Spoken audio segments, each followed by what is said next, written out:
What is up, YouTube? Chris here with Chrono Class Central for the red set review. And red, what a wonderful color. Color of aggression, of passion, and Magic the Gathering. And it's kind of the same here. It's a very aggressive color. People love it so much. People also hate it so much. It's been arguably the best color so far. Let's see what they've got in store. First, we've got Rin Nohara. 3 cost, 1 strength. Pretty wimpy, but that's typical for the red cards, especially those with recovery, because they're just going to beat you down no matter what. They're not scared of anything. And then she's got, when she attacks, she gives another unit recovery. And this, I think, makes Rin really special and really scary. So she is kind of high up on my list of things in red. And you'll see, we'll bring back Rin up in conversation later, so don't forget her skills. She's a real powerhouse in terms of combo ability. All right, moving on. We got Boruto, a fast for 3 costs. I think they realized 2 costs was a little bit much with Mitsuki, but Boruto's fast and he attacks for 6. Come on, that's a lot. Like, he's probably gonna live that to attack the next turn. So Boruto, very strong aggressive card. And I think that these normal battler fast cards gonna get a lot of mileage with transform. I didn't really talk about this in any of the other videos, but fast allows you to play a fast and instantly transform, because transform you have to have a battler that can attack. So having the fast ability, especially on a normal battler, I think gives it a lot of oomph, especially in now that we have transform. You can really surprise some people with that play. And just catch them like out of nowhere. So he gets bonus points for having fast and just attacking for 6. So I think he's kind of just one of those. There's a lot of cards in this set that are just like, they're not very flashy, but they're solid, and Boruto is one of them. Kakashi Hatake. This card is like a meme card in my opinion. I don't think it's very good. It's got fast, so I would personally only use it for doing like Kakashi's transform. It's got +1 guardian attack, but it's never going to get there with only 3 strength, unless you're playing someone like that's playing a super aggro deck that only has like 1 and 2 costs. So it's just really not going to get there. And when you summon it, you have to give your opponent 1 card and an EX card. And I'm fine giving them cards, but giving them an EX card is just, it just sounds like a recipe for disaster. But you also get a draw card and EX card on the flip side, so it could be pretty good. The reasons I say it's a meme card is because there's a lot of effects in this set that like your reuse effects, or like reuse summon effects. So I feel like there's a world where you play Kakashi as like a mill condition, where you just give them a bunch of cards or something. I don't know. Just ignore me. Just, yeah. Sarada. She was great in the first set. She's still great. 4 cost, 3 strength. And this, she is so good. So when you summon her, she gives a battler -3 strength, which is pretty good. She'll have to kill herself sometimes, but you're going to be able to kill a lot of really good cards at the 3 cost. And she's got the time threshold, which means you could double it up. So you could be like, all right, I'm going to kill something with 6 strength, or I can kill something with two low cost or low strength cards. She just got so much versatility in a 4 cost body. Oh, it's going to be great. And, I mean, her Guardian effect's not that much, but I think she more than makes up for it, which she brings to the table with her summon effect. And then Minato Namikaze, a.k.a. the 3 strength Destroyer. When you summon him, destroy a 3 strength or less. When you destroyed him, destroy a 3 strength or less. When you flip him in the Guardian strength, I can't even talk. When you flip him in the Guardian stack, also destroy something 3 strength or less. And then you get him back in your hand, so you can destroy more cards with 3 strength or less. Like, this is what I was talking about when I said those strategies where you build a field like full of weenie cards and you try to hit them with little pings and pokes. It's gonna be harder. Like, I don't think they're gonna work anymore, because you've got cards like Minato, which if you flip it on the Guardian, you kill one, and then you play it and you kill one, and you attack with Guardian stack, and he dies, and then you kill another one, and like, yeah, how are you supposed to recover from that? I don't know. Like, but yeah, Minato's really good. But because, like, in a weird way, because he exists, I expect him to not be as useful. Because, like, You catch what I'm saying? Like, people aren't going to be playing decks that he's good against because of cards like him. So that's my catch. Anko is kind of in the same boat. You choose a battler with 4 strength or less, you return it to the hand. Pretty good for dodging effects like reinforcements, but again, reinforcements is not going to be as played as much. It's just going to be good for getting things off the field so people can't transform most likely. But 6 cost 5 strength is not too bad, and you could double up with time threshold, so we'll see. Jury's out on Anko Mitarashi. Returning to hand has always been pretty decent.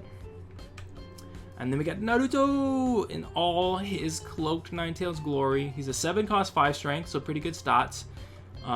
Recovery, so he's going to keep beating, and also hard to swing back into without trading. And then his summon effect, destroy something 5 strength or less, so he's going to kill himself, so that makes him a little iffy. About that, because you might end up in a lot of situations where he just has to kill himself.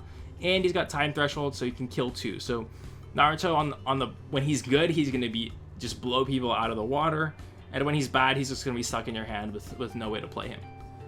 So I feel like there's a lot of cards like this in the set where, like, if they could be dead cards, like they could be sitting in your hand and not doing anything, and so you have to be really careful of that when you're thinking about how you're gonna build your deck. You're like, oh, Naruto's so good, like, oh, who's the other one?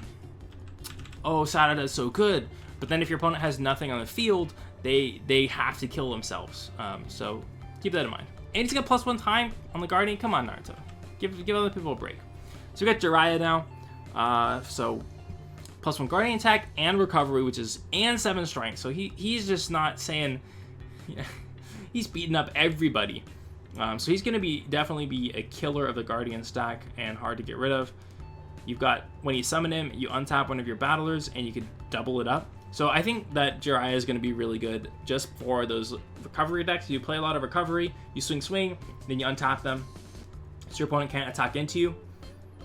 I still think there's going to be a lot of destruction going around, so, might not be that good, but if there isn't, Jiraiya's your boy to protect your guys from being attacked. Alright, and lastly, we got Sage Art, Bath of Boiling Oil. And this is like the first full field destruction spell that we've seen. All battlers get -4 strength, so if you had a reason to not play a weenie go wide deck, you really wanted one, here it is. I don't think it's going to see play just because it doesn't come with a body. Like, 5 cost is a lot to commit for not getting anything on the field, especially when a lot of the guys come onto the field and basically destroy 2 things at once.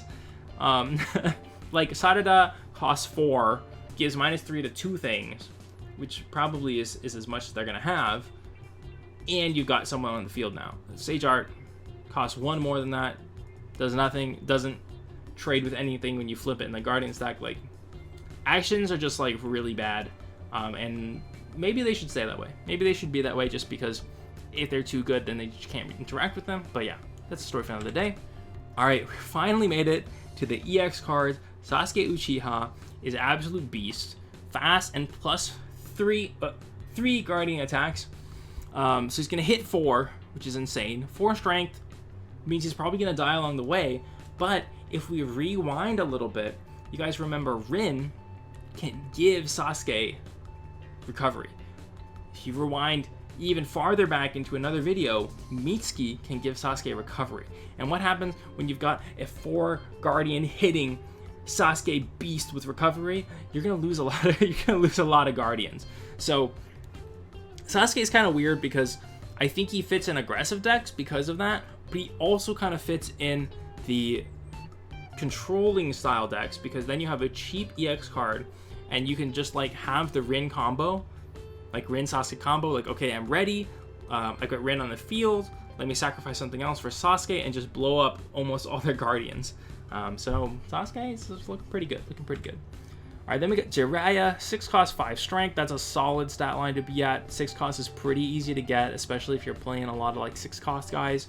Like Sai is a great example. 6 cost, amazing effect, can flip right into Jiraiya for that +1 Guardian attack and summon, choose your own battler and tap it, which is like really bad. Like really bad. Because you have to tap it to get the effect. But you choose something that gives -5 strength. So decent stats, decent cost, but fact that you tapped your own guy to use his effect of -5 strength is just so bad. I don't think this is playable. Because if you have to tap it, it doesn't have fast though, so I guess you just tap itself. Oh, it doesn't have fast? Yeah, ugh, oh my gosh. Get out of my sight, let's get in here, Naruto. Okay, 7 class, 7 strength, great stats. When he attacks, -2 strength, and you untap it. So this is another card, this is just like the Sasuke one. If you give this bad boy recovery, you can either go absolute town on this one, but it doesn't have fast, so that's actually really important. He's got to stick around for a turn, but at 7 class, 7 strength, he's probably going to do it. Unless your opponent's like playing like Sais and Kimimaru's, and yeah, so maybe it might not stick around. But if you get Naruto to stick around and you can give it recovery, you can go 7, 5, or no, sorry, it's attacks right away. So it's 5, 4, 3. So you get 3 attacks, 3 separate attacks. So that's huge because if they have 2 guardians, they're dead. If they have, 2 or less guardians, they're basically dead from that, as long as they don't flip a guardian that can bounce him or destroy him or do whatever. I like this card because he gets weaker as he goes, so it makes him more susceptible to those type of effects. Alright guys, that is it for my red set review for Chrono Clash, the Naruto expansions. My pick from set red is going to be Sarada Uchiha, because I think she's super versatile. The 4 cost, the 3 strength, the decent, decent cost, not too expensive, not like super cheap, and she's got that versatility of you can kill a 6 cost, a 6 strength or less card, or you can split and kill 2 3 strength cards. I think Sarada is a really, really strong card. I think she's going to see a lot of play in a lot of decks. So let me know what you guys think is the best card coming out of red in those comments below.